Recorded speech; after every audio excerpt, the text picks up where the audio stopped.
واش كيف العادة حطينا لكم الجروب اللي تحطوا فيه اللايفات اليوم. بصح الدراري اللي كيلعبوا معايا لي لايف، بصح خوتي اللي كيتيقوا فيا بليس كادر اللي حطينا الدراري راه طلعت دولة الشعب. حطينا لهم هاد الماتشات هادو، حطيناهم في الفي اي بي بليس كادر ديال 4.5 بليس ديال 3.5 زيارة طلعات. بصح الدراري اللي كيلعبوا معنا هاد لي لايف يا خوتي غامر او غادر، اونو ديال لاس بالماس والاكس ديال تورينو غامر او غادر، اوفر ديال 3.5 سيارة طلعت هي، والقائمة مازال مفتوحة بزاف. والماتشات اخوتي اللي تلعبوا اليوم وكلشي دخل والتفرقع والنكاح وتم النكاح. لي ماتش اللي عندنا ان شاء الله غدا، هاد البرمجة اللي خرجوا مخربقة كاع. قبل اخوتي ما نحطكم لي ماتش اخوتي، التفاعل ناقص عندكم بزاف، كلشي يدخل يتفاعل اخوتي باش ديما يوصلكم الجديد. انا بغيت نبقى نحطكم ماتشات ديما بحال هيدا ومضمونين 100%. المهم الماتش ملعوب في 8 ديال مع 7.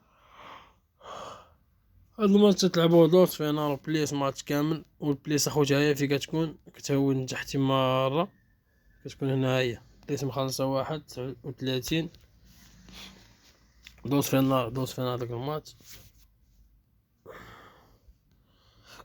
كان دوك الماتشات اللي فيك مضمونين والربح من العيار في 100، واخا التفاعل ناقص بزاف.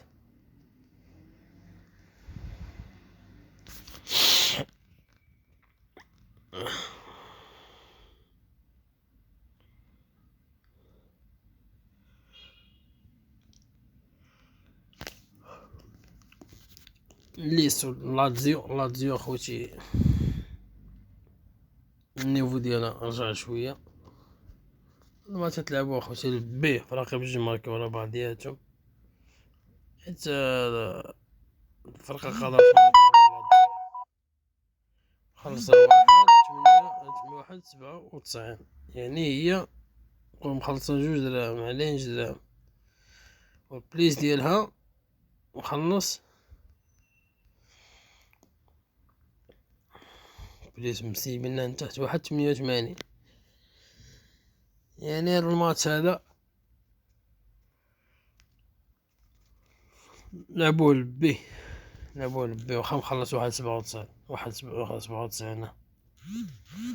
اليابان بليس ديال 4.5 الماتش هذا. اليابان غتطلق الفيتنام، اليابان اللي عندها واحد المجموعة شنقول لك بزاف 3.5 و 4.5. هادشي لا حشمو غدا. انا عندي واخا تشوفوا هاد النتائج هادو، حيت النيفو اللي كتلعب بها الفيتنام حاليا كتخسر بنتيجة كبيرة بزاف، خسرة اخر مباراة مع العراق. اليابان شحال كتربح، ضربت الألمان، ضربت تركيا، ضربت كندا، ضربت تونس. يعني راه بزاف اخوتي. اليابان ما غاداش تخسر وغادا تربح بالغوليادا.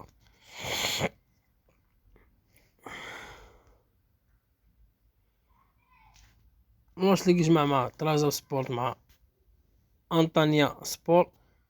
هاد الماتش تلعبو تا هو البي فرق بجوج ماركي ورا بعضياتهم، والدوز فينا راه باين الدوز احسن من الاونو. اش قلنا لكم البي باش كتفاداو الريسك، حيت انطانيا سبور تقدر تماركي، ولكن احتمال كبير يلعبوا دوز وهنيو راسكم مخلص 2.15. يلا خوتي، وكنتمنى لكم التوفيق ومازال اللعب ان شاء الله غدا. وكاين اللي ما كاينه ماتشات بزاف وكاين اللعب بزاف، وان شاء الله غدا يكون السكور اللي ان شاء الله مضمون مليار في المية داخل. وكنتمنى لكم التوفيق خوتي، وما تنساوش ديروا اشتراك للقناه اللي مازال ما دارهاش، وما تنساوش تخليو واحد التعليق زوين. وبالنسبه لي ماتش غادي نختار لكم غدا بليس ديال الجابون تربح ويتماركو في الماتش 3 البيوت وكتر والبي ديال لاتزيو. المهم هاد الماتشات اللي حطيت كاملين راه مزيانين اخوتي.